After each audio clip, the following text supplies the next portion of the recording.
It's my honor now to introduce Mr. Jason Bruzdzinski.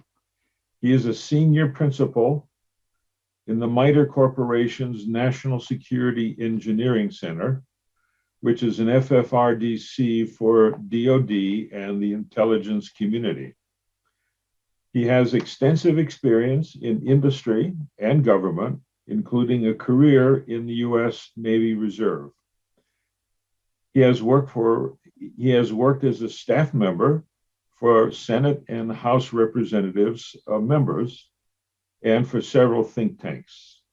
He is a recognized expert on Eurasian and Indo-Asian regional affairs.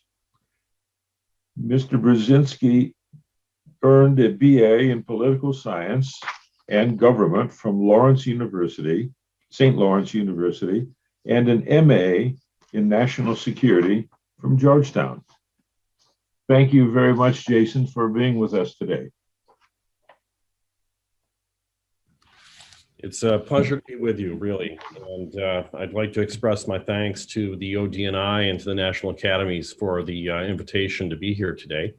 I have a fascinating story to tell you, and it's a bit complicated, so I'm going to depart from convention here and rely upon some visual aids. I'm going to attempt to share that screen with you now. And you should be able to see that. Yes, I think we can. Yes, thank you. Okay, great. So what I'd like to do next is really just talk a little bit about this new age that we're in. And it's the case that we've really moved beyond the industrial technology age and the information technology age into a new period that could be characterized as the intelligent technology age. And this is a really important distinction because there's a lot of changes ahead of us already, many that have manifest themselves. And at its heart, this is a revolution in intelligence affairs that I believe to be centered on analytics, intelligence analytics. And the information and the data that we have historically relied upon to produce intelligence is going to evolve into the space of knowledge. And I think that knowledge alone will not constitute intelligence, but intelligence really needs to be understood and activated for it to become intelligence. In the absence of that understanding, the knowledge alone cannot really fully benefit the objectives of strategy, planning, and decision-making. This is perhaps the core challenge facing the US intelligence community today. And for me, the question is this: is US analysis truly based upon knowledge, and is it fully activated by that consumer understanding? What I'd like to do right from the beginning is make a few very clear statements. First, I'll state that I believe that America is in a race to modernize its intelligence analysis capabilities, and it has been for a long time, probably at least since the mid-1990s. But sometimes it seems to me, and perhaps to others, that our intelligence community believes it's in a race by itself, that we're far ahead of the competition. And I can assure you that that is most certainly not the case. From open sources, two things are readily apparent. First, that both China and Russia have been making great efforts to modernize their analytic capabilities since about the mid-1990s. And second, that these efforts were inspired by US writing and rhetoric about its own modernization focus.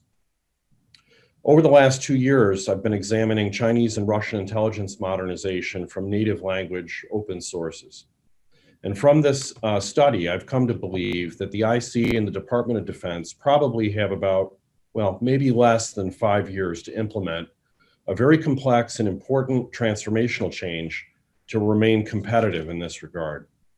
And I fear that if these two organizations fail to do so. The US intelligence advantage will be increasingly at significant risk, and risk that could have very long-lasting impact upon the national competitive advantage and the efficacy of traditional instruments of US national power. So let me give you some of my bottom lines right up front, and then I'll try to dive into the more substantive details about my views on the current intelligence revolution, or RIA.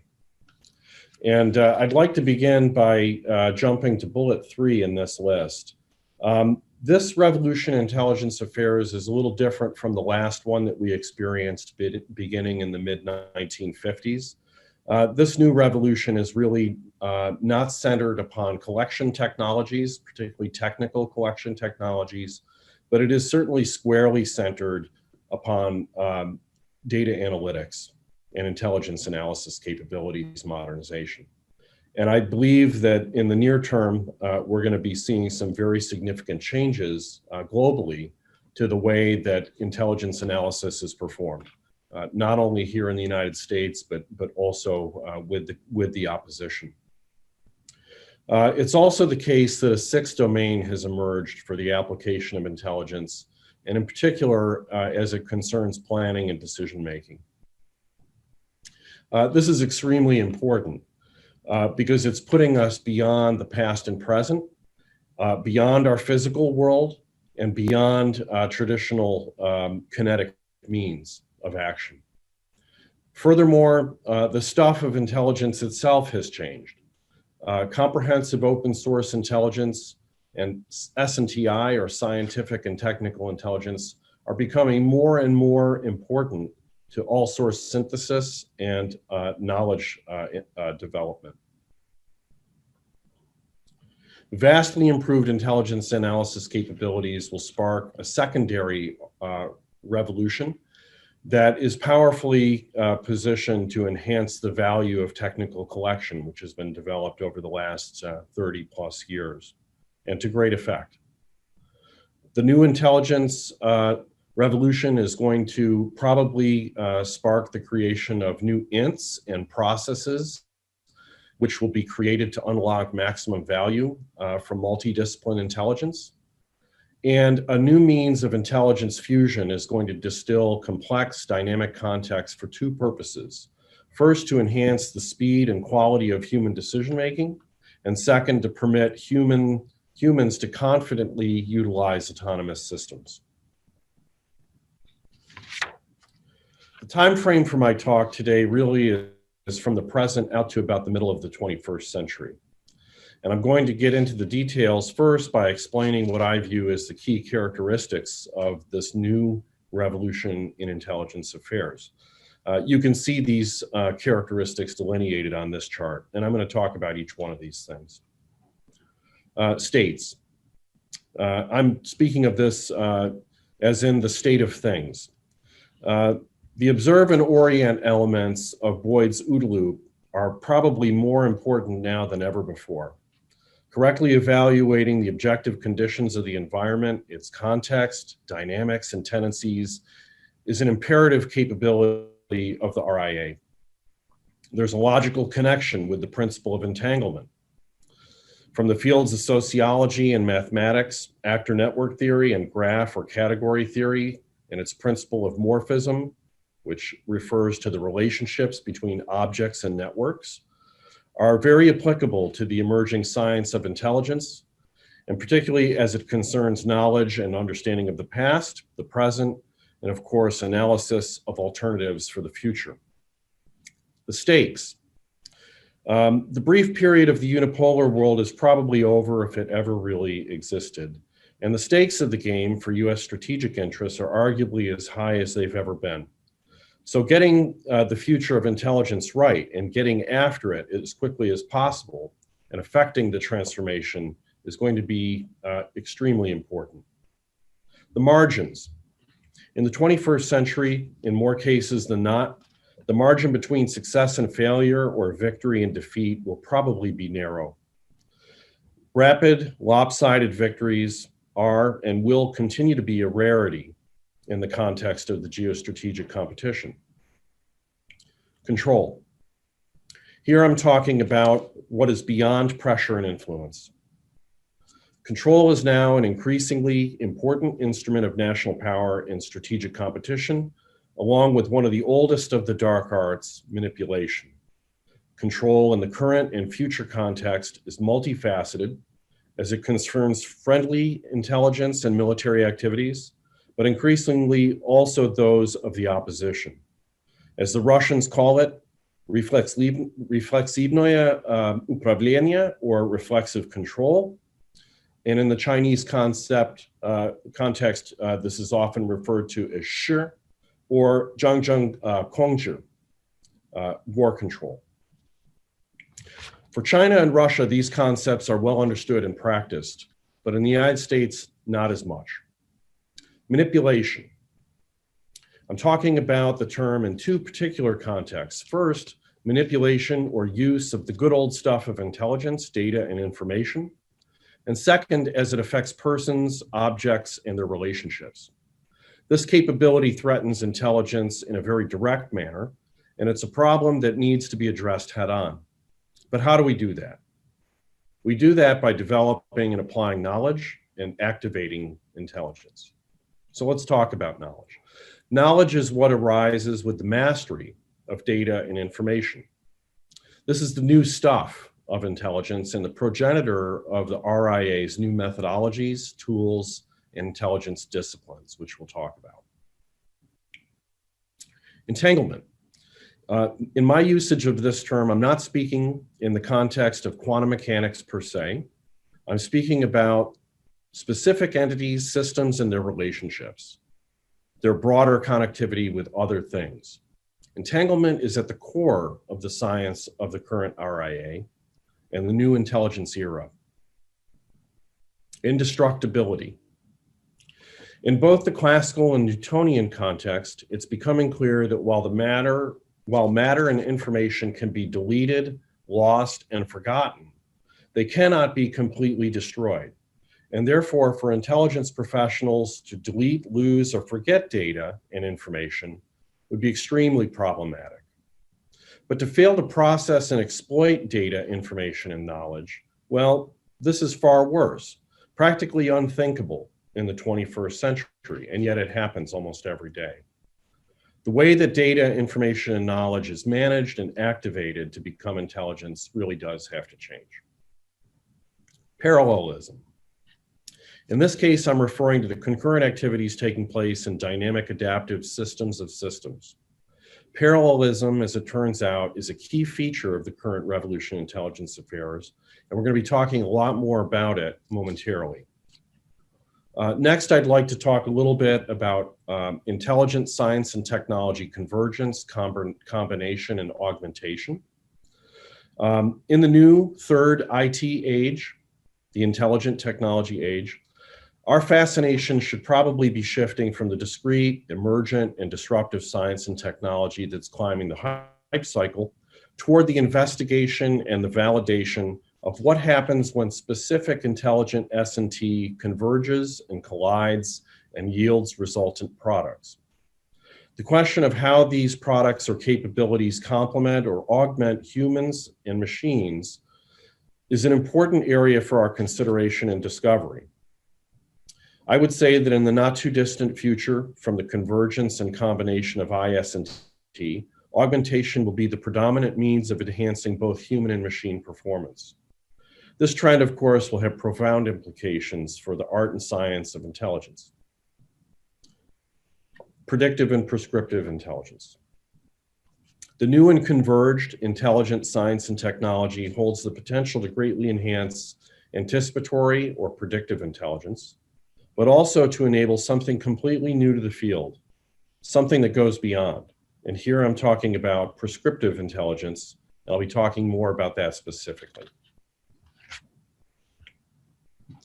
To understand where we're going, we have to appreciate where we've been and to consider the major periods and features of human progress. To simplify it, as a leading Chinese polymath has done, we can consider the last 120 years as embodied in 3 distinct IT ages. First, the industrial technology age from 1900 to about 1946, characterized by signals, connectivity, transmissions to actuate mechanisms and actions. And then the second IT age, the information technology age, which began from 1947 to 2005, featuring new forms and modes of communication within complex systems. And now, the intelligent technology era, from about 2006 to the present, where the convergence of intelligent science and technology will enable the greatest ever exploitation of actants and networks within complex dynamic systems of systems. During these periods, the world saw significant challenges, the emergence of new science and technology, and responsive changes in systems engineering as a key enabler of capability. This has been transformative for intelligence and for military modernizations. We should anticipate that the current RIA will similarly catalyze advances in military science and manifest the next revolution in military affairs, or RMA. But what's really happened? The achievements of several Western scientists have shown us the pathway through 3 successive IT ages. And this is extremely relevant to the progress of intelligence toward its future. Let's quickly refresh on those important scientists. And you can see them at the top of the chart here. Let's begin with Merton.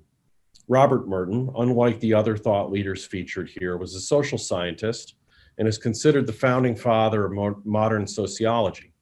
Merton, building upon Locke's ideas, developed a concept of unintended consequences, sometimes also referred to as unanticipated or unforeseen consequences. These are outcomes. These are outcomes that are not the ones foreseen or intended by purposeful actions. There are different types: the unexpected benefit, the unexpected drawback, or other perverse results. The next is Gordon Moore's law. We all know this as Moore's law. And it's all about the power and the potential use of the transistor and later the integrated circuit. Its essence is that the speed and the capability of computers can be expected to double approximately every 2 years. And as a result of increases, the number of transistors on the microchip can continue to grow up to almost an exponential growth rate. Moore's law explains the rapid advancement, the rapid development of high performance computing, which is very important for the future of intelligence. Next, let's shift to Metcalfe. Robert Metcalfe was co-founder of the internet itself, and his law states that the value of a telecommunications network is proportional to the square of the number of connected users in the system. It's a square law. And this presaged the explosive global growth, value, and valuation of the internet. And then finally, Dr. David Reed.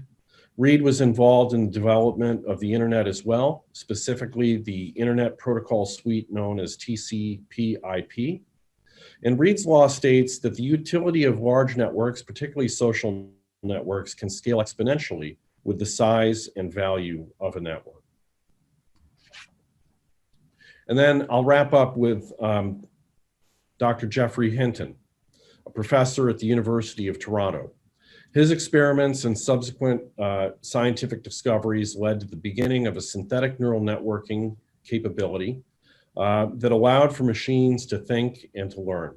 Hinton's breakthrough discoveries opened the door for AI to take important new steps from the mastery of rule-based games into the space of general artificial intelligence.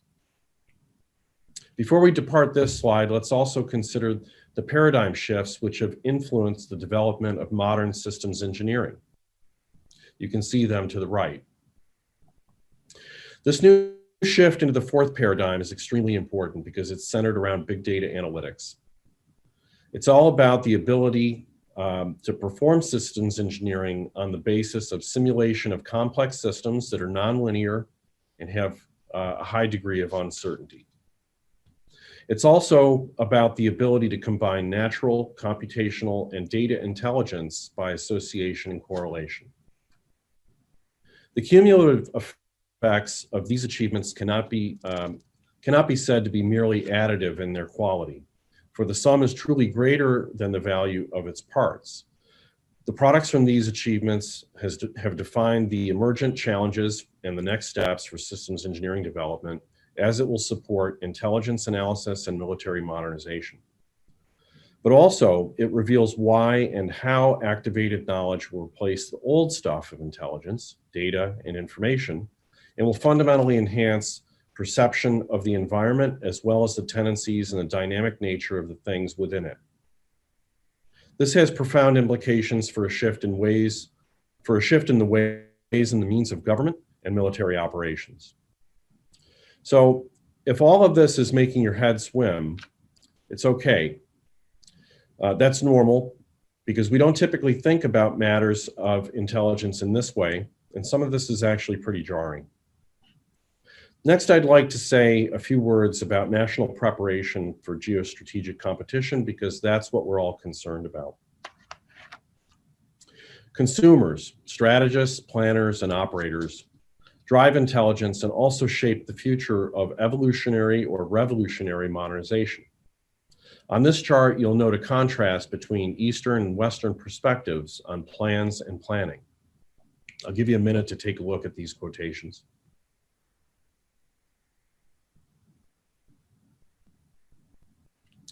These statements from Helmut Moltke, Winston Churchill, and Dwight Eisenhower are quite profound, as is the quotation from Sun Tzu on the right.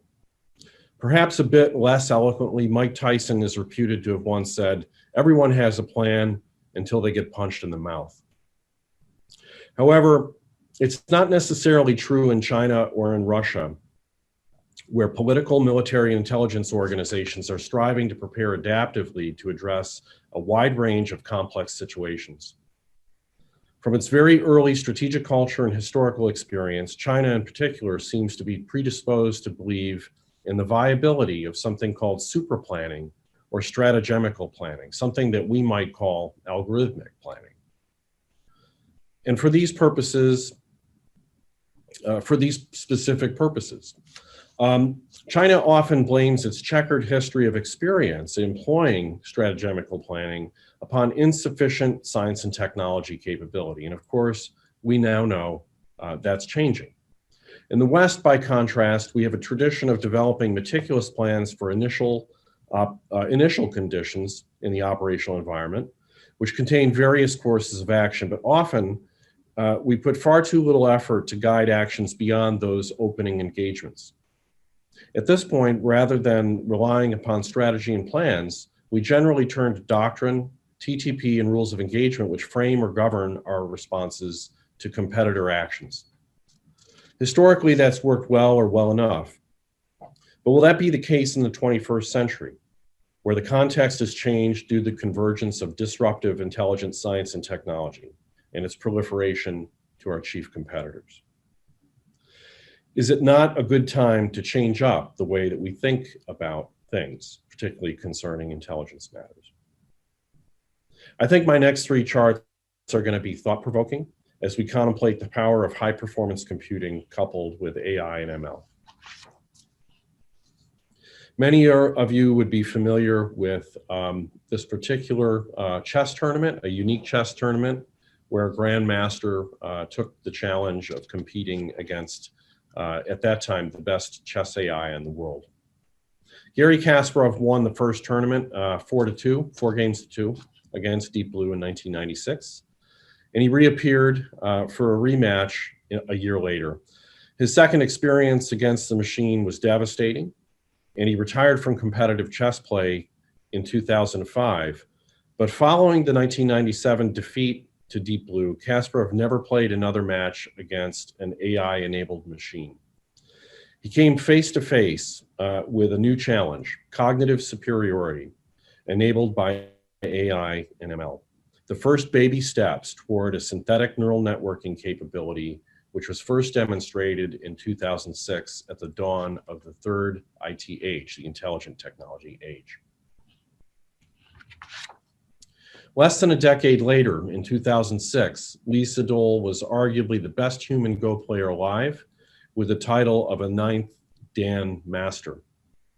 Lee entered into competition with Google DeepMind's AlphaGo with confidence, stating that a machine would probably not be able to play with the creativity or the intuition of a human. However, Lee lost the tournament 1-4 against AlphaGo. In game 2, AlphaGo made a move that no human would have ever expected, move 37. This move flummoxed Lee, who took 15 minutes to formulate what proved to be his a futile response. He lost the match later and said from the very beginning of the game that there was not a moment in time when I felt that I was leading. In the moment, he had no comprehension of the meaning of AlphaGo's move 37. And it was in this moment that the machine leveraged a form of cognitive superiority. Lee resigned from competitive Go play in 2019, stating that there was no longer any point in playing. He said, even if I become the number 1, there's an entity that cannot be defeated.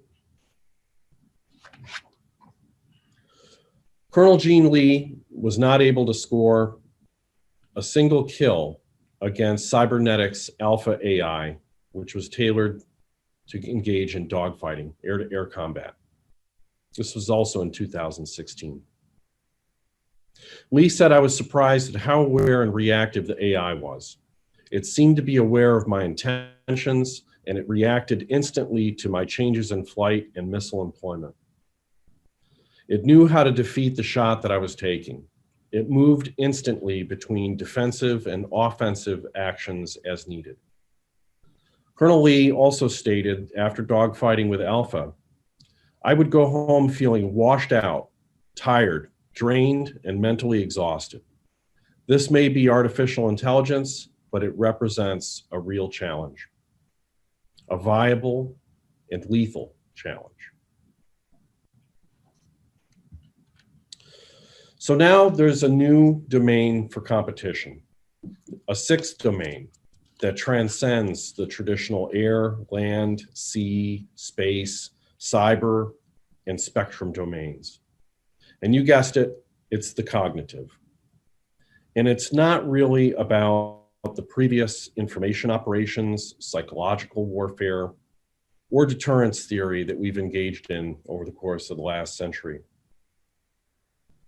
It's actually inspired by Sun Tzu from Chinese antiquity. Sun Tzu once said, if you know your enemy and you know yourself, you need not fear the result of 100 battles. If you know yourself but not the enemy, every victory gained will be also encountering a defeat. If you know neither, you'll probably succumb to defeat in every battle.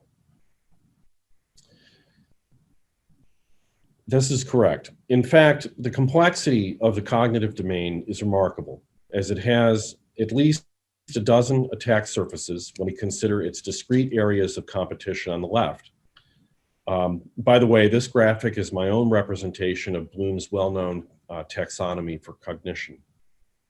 At the right, a graphic developed by Dean Hartley, a military operations research leader, and Kenneth Jobson, a prominent psychiatrist and psychopharmacologist, depicts the role of cognition in the context of the traditional elements of US national power. And I must mention that these two men have written a great new book on cognitive superiority that I commend to all of you. So here's my punchline. Without the use of converged intelligent science and technology and its capabilities, it would probably be impossible to unlock the potential for effective operations in the cognitive domain, and as they can be leveraged for use when melded with other instruments of US statecraft. The nation that makes the best, earliest progress in developing these capabilities could change the calculus for national competitive advantage and possibly alter the traditional balance of geostrategic power. Now let's get right back to the third IT age and the RIA. There's some new language and concepts that are going to hopefully become more commonplace within our circles, but at present, a fair bit of this is relatively new and probably new to many. So let's start with that framework and some of these concepts. Here we're going to talk about new spheres, worlds, and a principle called extropy. The noosphere is the total information available known or available to humanity. And it's rapidly expanding, as previous speakers have suggested. It exists it provides the context for the mental world, but it's also part of a larger set of worlds, the geosphere, the biosphere, and the noosphere. The technium is the ecosystem of our knowledge, or the greater global, massively interconnected system of technology. This is a concept espoused by Kevin Kelly, which many of you may be familiar with. There's also the matter of cyber physical social systems, or CPSS technologies, which enable humans to coordinate and integrate the physical with the other worlds that I've just mentioned. And finally, extropy is an immaterial force. It is very much like information. But since it's defined as the antithesis or the negative of entropy, we're talking about an increase in order. So the trend of the previous IT age had a lot to do with entropy. The new IT age has to do with restoring order. And we'll talk more about this. Tish Long, many of you would know, made a very profound statement. If a picture is worth 1,000 words, then a model is worth 10,000. This statement was made in the wake of the bin Laden raid, the successful raid on the bin Laden compound in Abbottabad, Pakistan. I want to talk about the new intelligence for context and some ideas that run counter to the traditional, and it has a lot to do with models. So let's talk about getting beyond the scientific method and deductive reasoning. If you look at the left here, I want to draw your attention to the bulletized points. There are 5 bullets there, which basically outline some very critical key IS&T enablers for advanced intelligence analysis. Many of these would be familiar to all of us. There are also some other terminology that is used in the embedded graphic, which is not as familiar. And specifically, I'll call out some of them. This notion of parallel intelligence analysis, the application of digital mission engineering to intelligence, the concept of propensity and prescriptive intelligence, and something that the Chinese call dynamic superplanning. This IS&T convergence, as portrayed in the embedded graphic, helps us understand how we're moving from the second IT age into the third IT age, from information technology to intelligent technology. And some argue that this convergence of these IS&T capabilities is going to yield a hyper capability that allows for intelligence to move into a very different space. These ideas are being actively explored by both the Chinese and the Russians, and they have been at least since the turn of the century. So for approximately 20, maybe more than 20 years at this point. Let's talk a little bit about parallelism as a feature of, a prominent feature in intelligence planning and operations. So I want you to think for a moment about the traditional TC-PED intelligence process. And I want you to imagine a multifaceted manifestation of that process, which incorporates other tracks of parallel activity. So in track 1, we have the traditional, humans working with tradecraft and their basic tools. In a separate lane, we see computers utilizing algorithm, big data, and using AI to process information against the same types of questions and challenges as those in lane 1. In track 3, you see a focus on the pursuit of the intelligence process by applying human and machines working together in teams. And in track 4, the idea of high-performance computers working with distributed networks of other smart machines. This is the concept of parallel information analysis, and this is an idea that was actually born inside China as early as about 1998. It's accompanied by a separate set of parallel systems that enable what we might characterize the PED components of the intelligence cycle. And here the Chinese have taken a page from modern modeling and simulation science, applying the live, virtual, and constructive elements of modern modeling and simulation to intelligence. And I'll explain this. If you imagine the physical as the real world that we live and operate in, the live world where sensors are collecting information and transmitting it across tactical data links and other mechanisms to allow for a common operational or a common intelligence picture. That's the physical system. The cyber system would be a synthetic recreation of the live physical world in the form of software.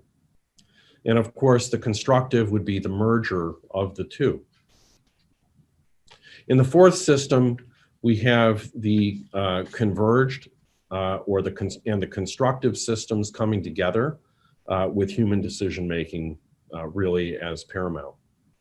And the Chinese and the Russians, by the way, both argue that by taking these approaches to modern intelligence analysis, one can achieve much better understanding of the environment, what has happened, what is happening, and what will happen. So enhanced predictive intelligence and also moving into the space of something new, something called prescriptive intelligence. So what's the difference between predictive intelligence and prescriptive? There's some definitions here that help us understand both. I think that predictive is probably quite widely understood among this group.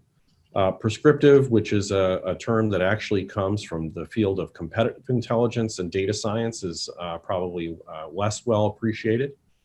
And this is basically an advanced form of predictive intelligence analysis, which identifies the most likely future situations, allows an analyst to predict outcomes, and offers decision-aiding guidance for preemptive or responsive courses of action that would be developed to be optimal. And the idea is that enhanced predictive intelligence can reduce the risk of surprise. It can allow for decision makers and commanders to be better footed against unlikely events. It also allows us to begin to get into the space of considering the significant acceleration of the OODA loop and the ability to optimize decision-making within each cycle of that loop. And you see in the embedded graphic here entitled Analytics Ascendancy Model, this is from Gartner.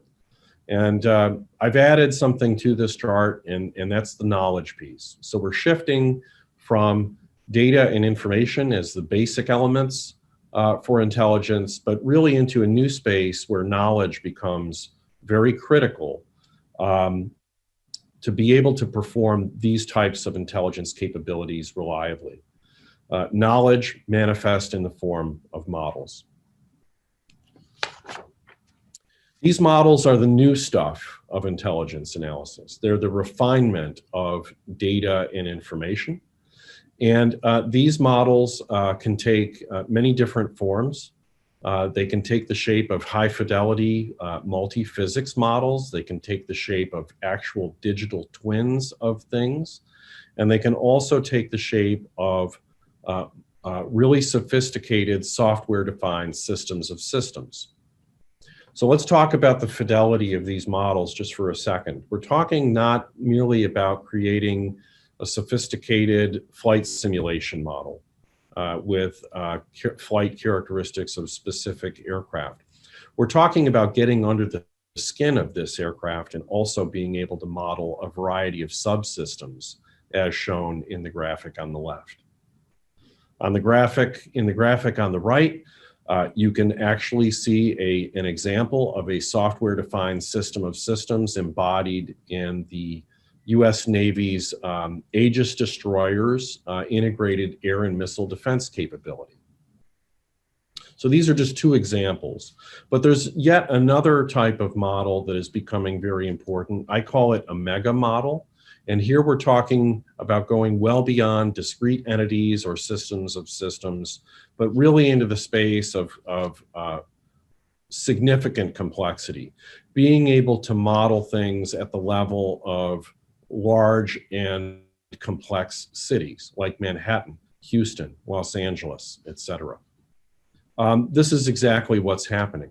Our adversaries are working very hard to develop high fidelity models of these entities, systems of systems, and also cities, and with a shocking degree of fidelity, in some cases down to the square meter of resolution. So this RIA really does beckon for the creation, I think, of new intelligence disciplines, because open source information and science and technology intelligence is becoming so important. It seems logical that we would develop an intelligence discipline that would really focus on engineering intelligence, the ability to characterize things and systems and their interactions in complex networks like never before. And this also suggests the opportunity to develop a number of sub-disciplines which get quite specific. Model-based intelligence, looking at the system of systems that exist within these models, et cetera. Getting down to the levels of systems and subsystems inside these sophisticated models.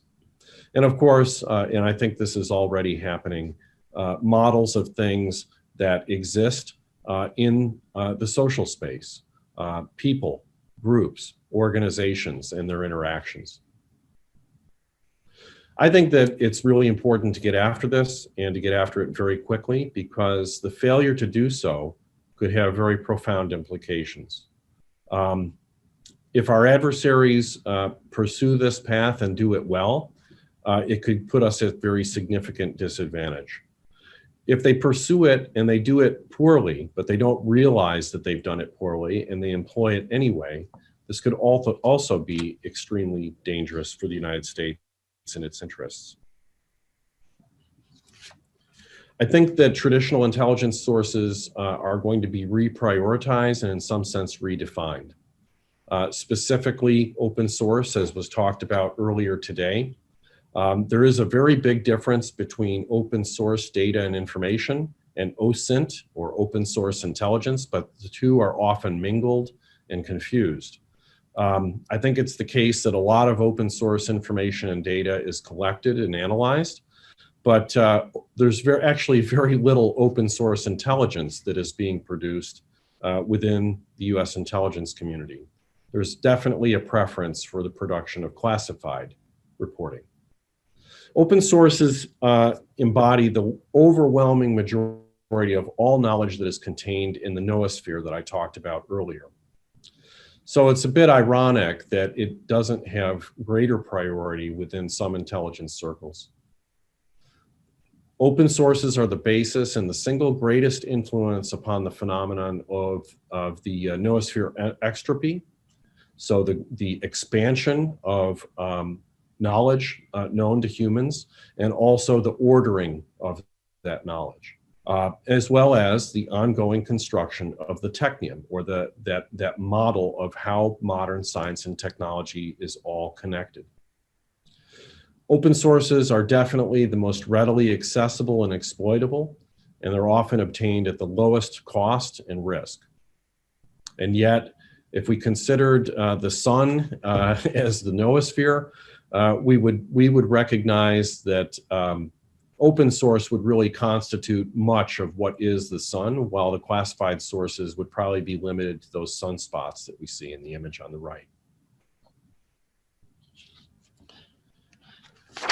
Traditional intelligence sources are going to be prioritized and redefined, as I said, and another area for this is in the space of scientific and technological intelligence, S&TI. Historically, S&TI has supported a very diverse set of customers, but it hasn't always been trusted by all people. And we continue to suffer, or struggle at least, with the utilization and prioritization of science and technology intelligence, I think.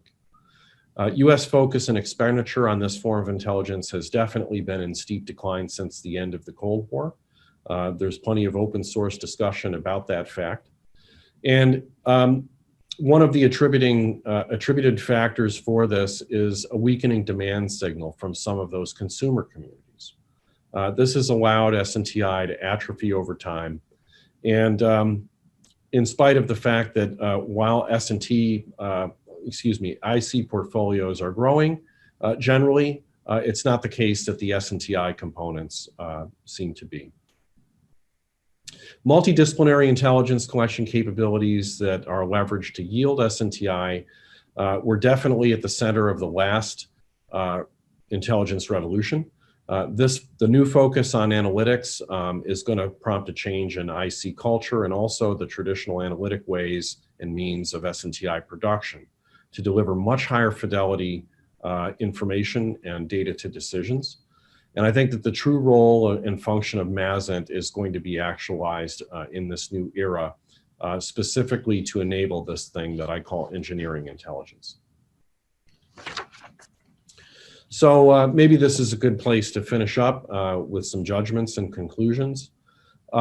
There's definitely a convergence of IS&T that has become extremely important. It's not really any longer about the discrete IS&T capabilities. It's what happens when they converge and collide and what results. I think that these collisions are going to result in the creation of new intelligence disciplines, frameworks, roles, methods, and all the rest. Some of those are identified here below. Many of these terms and acronyms are pre-existing. They're not necessarily my own, but I have also added a few of my own ideas in this set. So I'd like to thank you all for your patience here. This is a very complicated, complex, and maybe even a little bit controversial topic, but I thought it was important to share some of my insights from research of what's happening abroad, and to try to apply that to what I think needs to happen here in the United States. So I'll stop there, and I'll be very happy to take questions.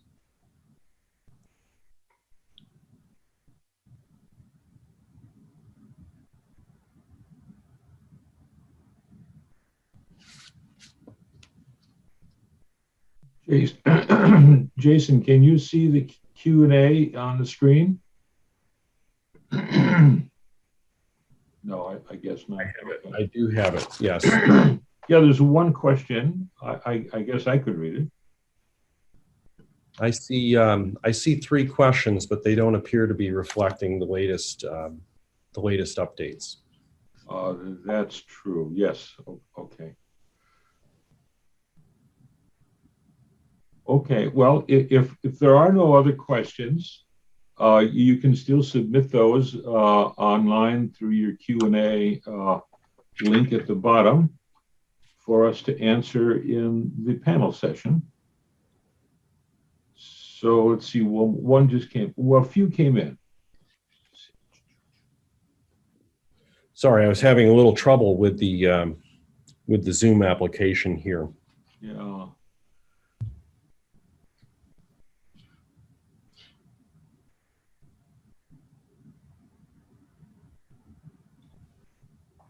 Well, Holly asks, we still know relatively little about how the internet, in particular social media, alters human collective behavior. What we do know is not comforting. For example, the infodemic that accompanied COVID-19 pandemic has had tangible negative outcomes for national security, such as vaccine hesitancy. How can intelligence analysis, what can intelligence analysts do to take into account the uncertainty and complexity of this new threat environment? Well, I think what I would say is that a lot of these challenges that are confronting intelligence analysts today are well beyond their capacity to really fully comprehend. And so it's going to be absolutely imperative to utilize to the fullest extent possible the capabilities that are offered by intelligent sciences and scientific advancement and technological adoption. I really don't see how we can continue to go forward successfully without doing that. Especially in the case where the opposition is certainly moving into this space, and also out of recognition of what we've learned from the cases where we've observed human competition with artificial intelligence in the form of some of the games that I talked about, and also more recently in the context of more general activities such as air-to-air combat and dogfighting. So I really do feel like we're going to be at a great disadvantage unless we begin to adopt some of these S&T capabilities and to begin to really develop them to allow for man-machine teaming and to be able to utilize knowledge instead of relying purely upon data and information. That knowledge manifests in the form of models, as I said earlier. I think I see the next question here now. Okay. I'll read it. The IC has struggled with the notion of even the more traditional RIA that has been discussed since the Gulf Wars. With these much more strenuous efforts, how well is the IC postured to deal with what you've outlined? Well, maybe that's where I'll surprise people here today. I'm an optimist, and especially on this. I feel like our adversaries, although moving as best they can along these vectors and with the best, most aggressive trajectories, have very significant challenges ahead of them. They involve not only the science technology itself, the hardware and the software, but also the human capital that is necessary to produce it. And that's obviously a strong suit of the United States. And so I think that there's a real opportunity here for us to put the foot to the pedal, so to speak, to unlock the full potential of our base, to restore that collaborative, cooperative spirit working with the U.S. government and specifically the intelligence community. But there's a lot of work to be done here. I'm optimistic about it. If we set our minds to this, I think we can continue to be the leader, and I think that we can continue to significantly outpace the opposition. But we've got to put our mind to it. I think it was Drucker who once said that culture eats strategy for breakfast. That's perhaps the greatest fear in this regard, that we have a hard time breaking from our culture. Jason, one last question before we take a break before our panel session. Dan Flynn asks, how would an intelligence service test the accuracy of their complex models, such as a model of a city? Would they have to target a key aspect of the system to provoke a response to test the accuracy of the model? Well, that's a fantastic question. I think there's a number of different ways to do this. Some are easier than others, but certainly I would think that intelligence services would wish to validate some of the kind of laboratory experimentation and other applied science that they're engaged in with low risk operations that could yield data sets and information for that kind of validation. I would guess that this sort of thing is going on every day in our free society, where there's a lot of information that is readily collected through open air interception, unencrypted data, digital exhaust, if you will, at the level of cities, but also in the space of open source information, commercial proprietary trade secret data, other things that are unfortunately very easily obtainable from open sources. So yes, I think it's really all of the above and leading up to that high level of testing and validating. Well, let me declare a break right now, and please be back at 4 p.m. Eastern Time.